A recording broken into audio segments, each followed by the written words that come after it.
Good morning, Your Highness, Excellencies, friends and colleagues. I would like to thank you for the opportunity to be here today. It's also an honor to join forces with Educated Child, an organization led by a woman who is an amazing role model, a woman who has shown such relentless dedication to getting every child in school. This is such an exciting day for us because it marks the beginning of a new era in my home country, Colombia. Most of you may know me as an artist, as an entertainer, and that's indeed my calling and what I've been doing since I was 13 years old. But I never would have imagined when I started out that my work as an artist would end up being the vehicle for me to serve my greater purpose in life of working towards eradicating poverty through the power of education. As a Colombian citizen, inequality is a concept that sadly one becomes very familiar with at a very young age. It's a country like many others in Latin America where a few have a lot have almost nothing, and where if you're born poor, you will almost certainly die poor, and where people don't access equal opportunities. And because of that, generation after generation after generation live trapped in the same vicious cycle fed by prejudice and inaction. Growing up in my country when I was around 8 years old, I remember I saw kids my age who, instead of being in school, were already working in the streets, were barefoot in the park, kids like me, whose reality was completely different than mine, only because of the circumstances into which they were born. It was really hard for me to accept that something so unjust didn't have a solution. There had to be something that could be done. So I often asked myself why the adults around me were so resigned to the fact that these kids, who were just like me, or even their own children, were living in a parallel reality so different and so cruel. As Kofi Annan put it, poverty is intolerable in a world of plenty. So as soon as I had some success, the first thing I wanted to do was to invest as many resources as I could into what later would become the most meaningful project of my life, working for children. So I set out to find a team of people who dreamed big and worked hard and thought like me to help me right the wrongs that I had witnessed throughout my entire childhood. And that's when our foundation, the Barefoot Foundation, Descalzos Foundation, was born. I knew, and I was only 18 years old then, but I knew that I wanted to focus on children and improving their lives, but I didn't know where to start.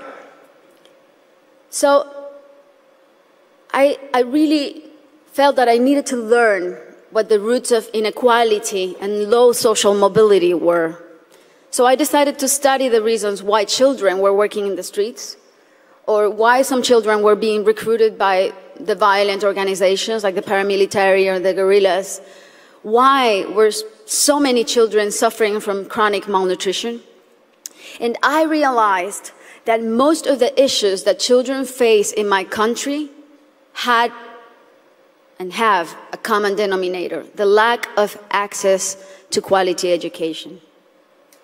To me, it became crystal clear that education was the surest way to give all of these kids the best fighting chance of improving their circumstances in life, because education is the great equalizer. When I started building schools in Colombia, we chose the most remote areas where there was literally nothing, no infrastructure, no paved roads, no electricity, no potable water, and we decided to build in those places, but not only build schools, but state-of-the-art schools. Schools with comprehensive models that included ECD programs, school feeding programs, parent and teacher training. And another very important part is we decided to engage the government as a strategic partner and made it nearly impossible for them to say no to doing their part by showing them results through our holistic model that really proved to work.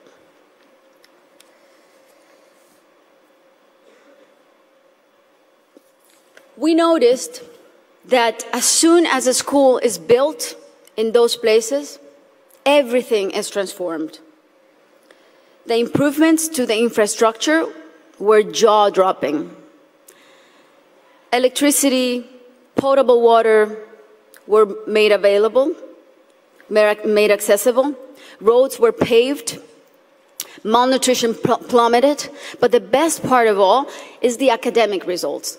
The kids really responded academically. And now those kids who could have been recruited by the guerrillas or paramilitaries, or that could have had a completely different outcomes for their lives, they're now on their way to the university and thriving in their communities. Some of them are athletes, some of them are professionals.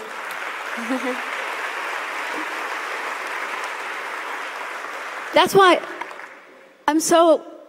it really is a thrill to work for education. That's why I'm so passionate about it, because I've really seen results that are as palpable as this podium.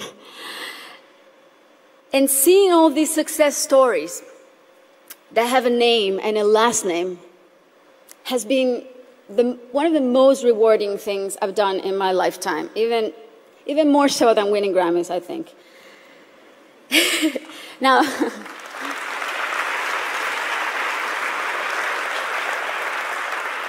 Now, that said, our work is far from being done. Many developing countries are still rife with inequality and internal conflict, and there are a lot of kids who still need to be reached.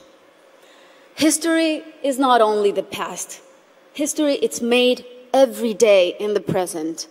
And what matters now is how we go forward and how we fix what's wrong. And that is the real challenge. This is the goal of the SDGs and what people like Her Highness and myself and so many more of you who are adamant about achieving are here for. Facts don't lie, and numbers show what an incredible return on investment a quality education provides. For instance, if all students in low-income countries left primary school with basic reading skills, 171 million people could be lifted out of poverty. Systemic change often begins from the bottom up rather than the top down. The government must take responsibility, and we should all put as much pressure as we possibly can, but the rest of all, the civil society, should also do their part.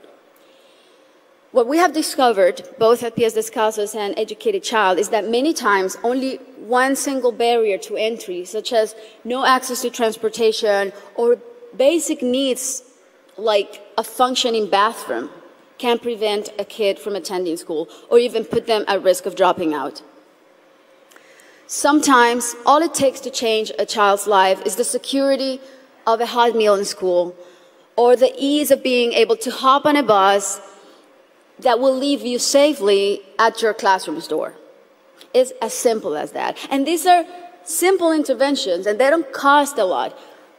The biggest effort really is in mapping the communities, in going door to door, searching for the out-of-school children, talking to the parents, talking to their families. Giving a name and putting a story behind these children is the first step to start rewriting their story. Over the next 3 years, we pledge to get 54,000 kids who are out of school or at risk of dropout into the educational system. Ultimately, more than 295,000 people will benefit from this project, including children, teachers, families, and community members. New schools and classrooms will be built.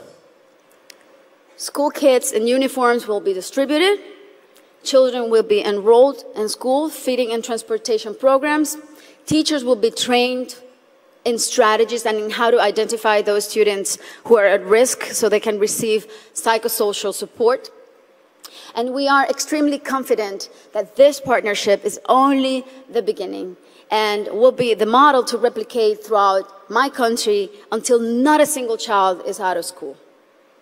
This is our responsibility. Thank you.